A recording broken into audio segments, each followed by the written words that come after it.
Beginilah perilaku orang gila yang sering berkeliaran di kawasan Jalan Gereja, Kecamatan Padang Barat. Tidak hanya berteriak-teriak, penderita gangguan jiwa itu juga mengejar setiap orang yang lewat di sekitarnya. Keberadaan orang gila ini telah meresahkan masyarakat karena sering mengganggu orang yang lalu lalang di kawasan tersebut. Hal ini diakui Yanti, salah seorang pedagang di Jalan Gereja. Dia sering melihat orang gila tersebut membawa pisau sehingga bisa membahayakan warga. Lah, takut kita nantikan kalau dia ke sini.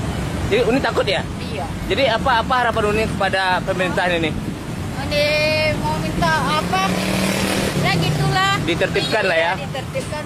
Sudah sering orang gila sini mah, Bang. Sering ya.